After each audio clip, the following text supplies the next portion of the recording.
Many people didn't notice that when one of Wolverine's claws gets stuck, he has to forcefully pull it out. This seemingly simple action actually causes him tremendous pain. Sometimes he even drinks alcohol to numb himself, because every time Wolverine pops his claws, it's not without cost. When they come out, does it hurt? Every time.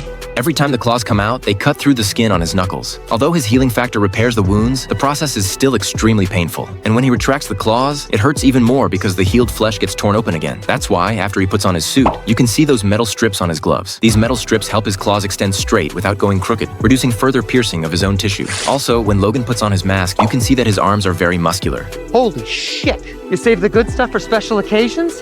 Killing mostly.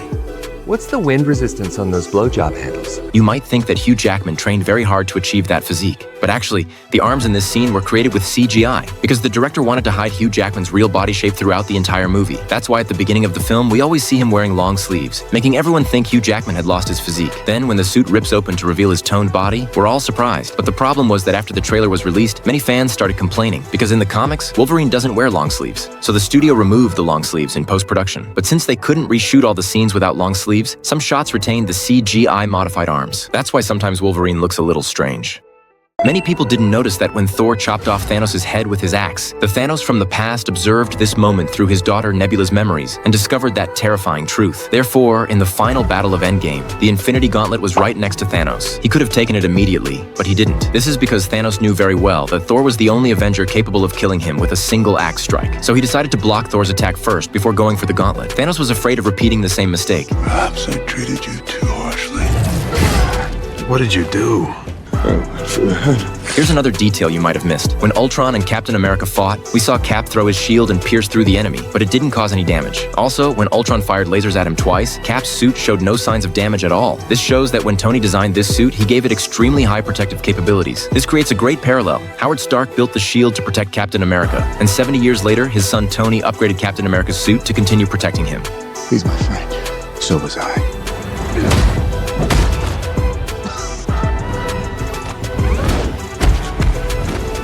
Stay down. Final warning. When Zeus stripped off Thor's clothes, we saw that all the women around Zeus fainted at the sight of Thor's body. Should we help her? Eventually. Great. Looks like a shy courgette. You might think the reason they fainted was that Thor is a Greek god, and we know that Greek gods are actually quite small down there, so they fainted from disappointment. But that doesn't make sense. First of all, Thor is not a Greek god, but a Norse god. Moreover, we even see that the guards were smitten. This is because in Norse sculptures, Norse gods are depicted as being very large down there. You're all not worthy. Here is another detail. When Zeus threw his lightning at the rock creature Korg, Korg's body instantly shattered into pieces scattered on the ground. But because he was Thor's best friend, Thor flew into a rage, seized Zeus's lightning bolt, and stabbed it back into Zeus's body. But if you look closely, even though Korg's stone body broke into pieces, he actually didn't die. His head looked like a stone emoji, and he could still even talk. Korg is a Cronin in Marvel, a rock-bodied alien race. As long as their key parts remain intact, their bodies can regenerate. This was also confirmed at the end of Thor 4. Korg's body fully recovered, and he even found his own love, getting together with a bearded rock person companion. Many people didn't notice that when the Guardians saved Thor, his muscles looked like they were made of Uru metal fibers. It's like his muscles are made of Katati metal fibers. Stop massaging his muscles. After Thor woke up, he said he needed a new hammer to defeat Thanos. I need a hammer, not a spell. But why didn't he think to take Zeus's lightning like he did later? You might think it was because he couldn't use the Rainbow Bridge without a hammer. But there's actually another reason. Because if you look carefully, Thor wasn't initially searching for a more powerful weapon. He just wanted to get another hammer back. But when he arrived at the planet where these weapons were made, he found only one dwarf left. Thanos had killed everyone else. So the dwarf forged him an axe because that was the only thing he could make. Also, when Thor stuffed Rocket's fake eye into his eye socket, we know that eye had a different color from his original eye. Thank you, sweet rabbit. Oh, I would have watched that. As a result, both his eyes became different colors. But in the next film, Thor, Love and Thunder, both of Thor's eyes turned the same color again. You might think this was just a continuity error, but if you remember, when Thor went to the dwarf planet to forge the axe, he endured extreme heat from the star burning him from behind. His entire back was scorched. By all rights, he should have died. But later, he appeared in Wakanda completely unharmed. The reason is that Thor possesses regenerative abilities. Even if the mouse hadn't given him an eye, Thor would have grown a flesh ball to fill the eye socket. Many people didn't notice that when Iron Man first met Black Widow, he actively called her over. Front and center, come into the church. But at that moment, Tony became nervous and decided to drink something. What? You might think he was drinking Coke during training, but he was actually drinking chlorophyll juice. As shown at the beginning of the movie, he was already suffering from palladium poisoning at the time. Palladium caused him many side effects. He used palladium because it was the only element that could serve as the core of the reactor. I have run simulations on every known element, and none can serve as a viable replacement for the palladium core. You are running out of both time and options. Therefore, the more he used his suit, the more damage he did to himself. Even though he tried every element, he could never find a substitute. And without the reactor, he couldn't survive either. It was only a matter of time before the side effects worsened. That's why we often see him drinking chlorophyll. He knew his time was running out. If this was your last birthday party you're ever going to have, how would you celebrate it?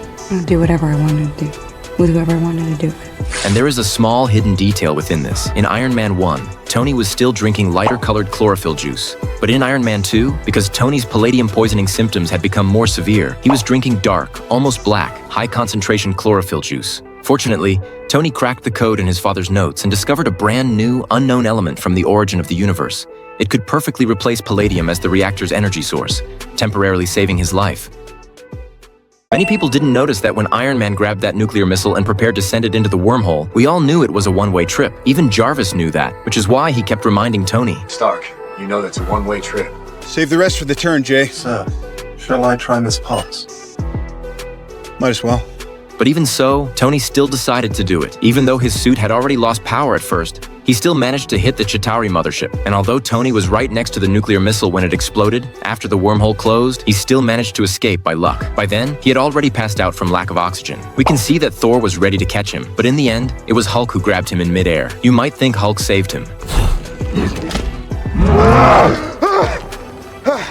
Please tell me nobody kissed me. But the truth is, the one who really saved him was Jarvis. You can see that when Tony was halfway through the flight, his suit had run out of power and Jarvis had also shut down. But in the last few seconds before shutting down, Jarvis activated the emergency thrusters on the suit's shoulders. It was this system that gave Tony the final push, allowing him to get out just before the wormhole completely closed. It's fair to say that Jarvis meant more to Tony than just an artificial intelligence. As Howard Stark's butler and chauffeur, Jarvis might have been Tony's father's way of staying by his side in a different form. Many people didn't notice that when Thanos used Tony as a human shield to block Mjolnir, it caused Tony to be knocked unconscious. At that moment, Thor threw his hammer, seemingly attacking Thanos. But if you observe carefully, you'll discover that strike was actually meant to save his friend. Because Thanos wasn't using Tony as a shield, he was preparing to tear Tony in half, just like what happened in the comics. And just before this, Thanos had been directly hit by Tony's energy attack and was in a rage. The light from that laser blast nearly blinded Thanos' vision. This meant even he didn't know Thor had already thrown his hammer. Therefore, Thor's strike's target wasn't Thanos at all. He used the hammer's impact to interrupt Thanos' action, saving Tony's life. It was precisely because of this timely rescue that Tony could continue fighting. At the critical moment when Thanos was about to snap his fingers, Tony successfully stole all the Infinity Stones. But we all know the Infinity Stones backfire on whoever wears them. So why didn't Thanos feel anything when Tony took the stones? After all, both Hulk and Tony experienced extreme pain after wearing the stones. Only Thanos could adapt to this powerful impact and use any stone's power freely. Even when he snapped his fingers,